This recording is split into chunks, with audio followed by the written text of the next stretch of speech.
Hi, my name is Magnus, and I'm the COO of Nordic Health Group, a Danish company with clinics across Northern Europe, with a very specialized focus on varicose vein treatments.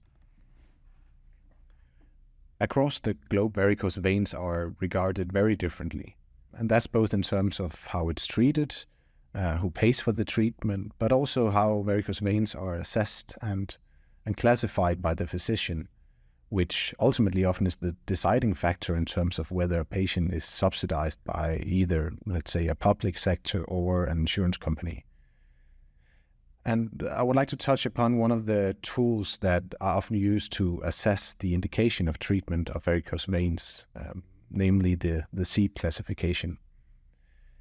A standardized system such as the CEAP is of course essential to have in place, and ideally we would also have a unified system that would be used and applied the same way across Europe, but essentially also across the entire globe.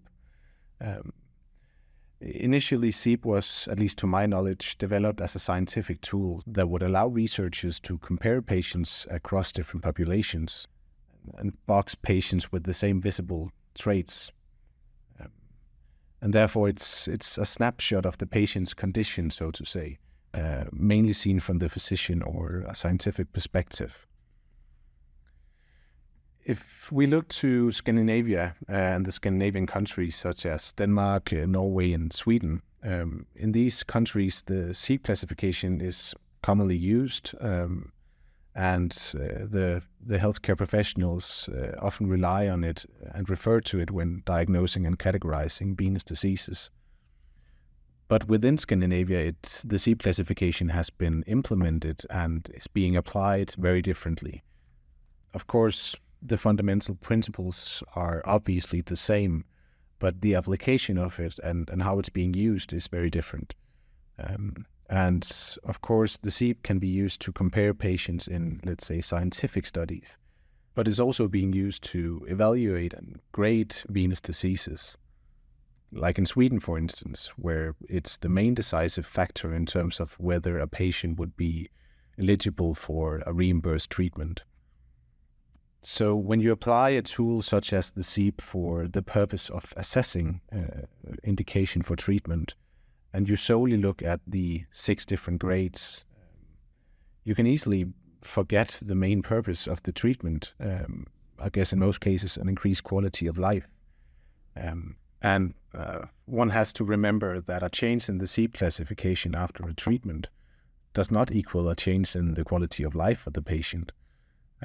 So in some markets, a certain CEAP score therefore actually equals reimbursement, or that the treatment is being covered. But a certain CEAP score doesn't equal indication of treatment, or that the patient has symptoms. So you can easily have a, let's say, C4 patient who is basically eligible for a reimbursed treatment, but who has no symptoms or with no or little reduced quality of life. And on the other end of the spectrum, you could have a, let's say, C2 patient with symptoms and with significant reduced quality of life, but who's not eligible for a treatment or a subsidized treatment. So it seems to be a common misconception that the CEAP is sort of a graduated scale where all patients would move up the scale in a linear way as time goes by.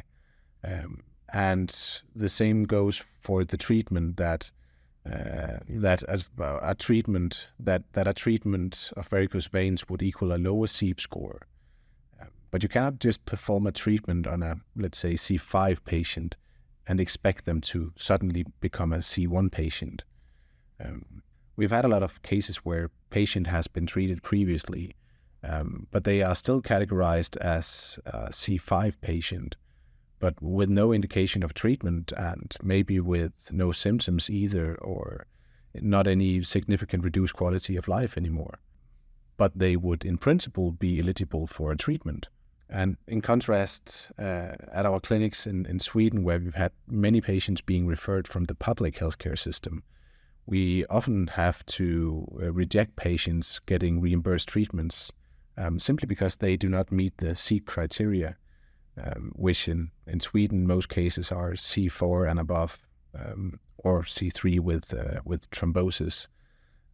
But those patients, they still experience extensive symptoms and a significant reduced quality of life, but they simply cannot have the treatment reimbursed by the government.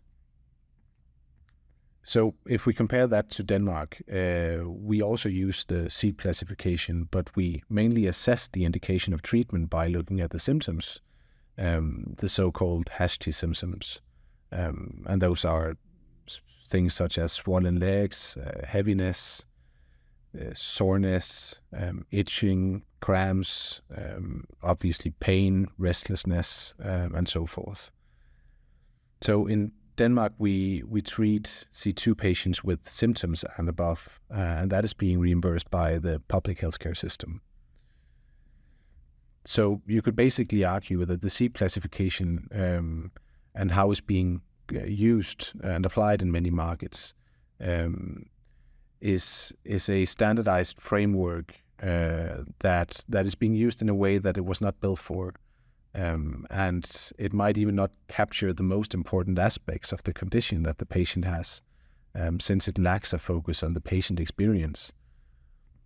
The CEAP classification primarily focuses on the physical and the visible manifestations of the disease, but it does not really look into the patient's own experience of the symptoms, and does not really include the impact of the quality of life it has. Which, of course, are quite essential factors to look at. So if we just disregard the symptoms and we basically have a tendency to also forget or disregard the end goal of the treatment being this increased quality of life when making our treatment decisions, we typically end up neglecting or making the patient feel that their condition is not real or not severe enough, or maybe only being cosmetic. And I think being told that your symptoms is not visible enough or not severe enough can obviously be very frustrating as a patient when they, of course, really feel this significant reduced quality of life and really feel the symptoms that they have. And essentially, I think this must be included, of course, when we make the treatment decisions. And additionally, treating the patients early in the condition has also shown to have empirically great economic benefits for the society, as many of these patients that do not receive treatment when the symptoms they start to occur, they would eventually develop ulcers or eczema and so forth. And that is obviously very painful and very unpleasant for the patients. And it heavily reduces their quality of life, but it's also very costly for the society that spends tons of resources on helping these patients later on.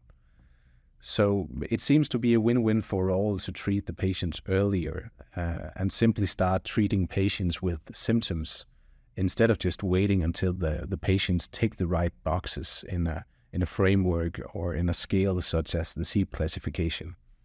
So I think in conclusion, the CEAP classification, it certainly plays a vital role in categorizing varicose veins.